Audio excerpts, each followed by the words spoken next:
have been fascinated by optical phenomena since the dawn of time. Optics is the study of light and the devices and instruments that make use of light. Light is a range of electromagnetic radiation that can be detected by the human eye. Electromagnetic radiation moves like a wave, with electric and magnetic fields alternately generating each other. Light is classified according to the frequency of its wave, or the number of wavelengths per second. This wave has amplitude, defined as the height or intensity of a wave, which we see as brightness of the light, and wavelength, defined as the distance of one full cycle of a wave, which we see as the color of light. The frequency of a light wave is calculated using the equation frequency equals the speed of light divided by wavelength. The speed of light is 700 million miles per hour. To put it into perspective, it takes 8.3 minutes for light from the sun to travel to the earth. Now that's what I call fast. The first stop on our optical journey is the reflection of light. Light obeys the law of reflection, which states that the angle of incoming and reflected rays of light are equal. Reflection is the change in direction of light at a surface that causes it to move away from the surface. All substances absorb at least some incoming light and reflect the rest. For example, look at your reflection on the inside of a spoon. The surface of the inside bends like a cave. It is concave. Dentists use concave mirrors to examine your teeth. These mirrors make your teeth look bigger, so the dentist can examine them more easily. Now turn your spoon out and look at your reflection on the outside of the spoon. The surface on the outside of a spoon bends out. It is convex. Light reflected from a smooth, shiny surface, such as a mirror, is reflected in one direction only. Mirrors also reflect nearly all incoming light, so multiple images of an object can be easily formed. How cool is that?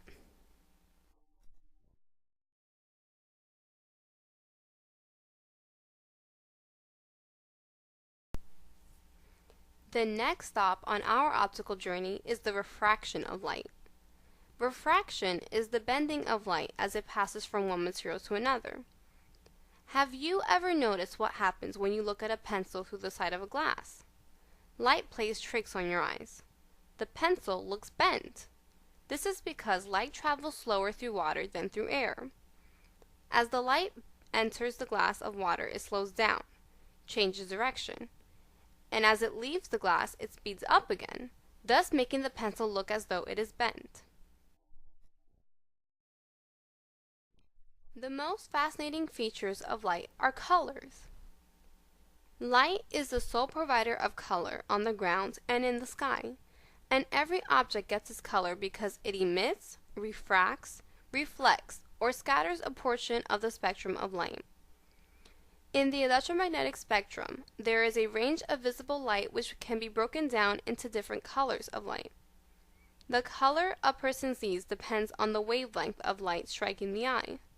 Although a color appears in some way attached to an object, it is not. Green plants, for example, are green because they absorb most of the wavelengths of light, except for that which corresponds to green. The wavelength may be separated and isolated by a prism, or it can be selectively reflected by an object. When light passes through a transparent prism, like a piece of glass, it is refracted into its component wavelengths, thus spreading out into different colors, like a rainbow. A combination of refraction and reflection. Rainbows use water droplets in the sky to display arcs of the color spectrum. What a pretty sight!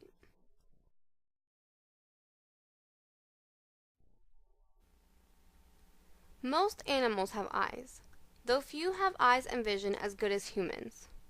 Vision begins with the eye, which transforms light into electrochemical signals that the brain uses to process information. Like a camera or microscope, or any other instrument that uses light, the eye must have good optical properties.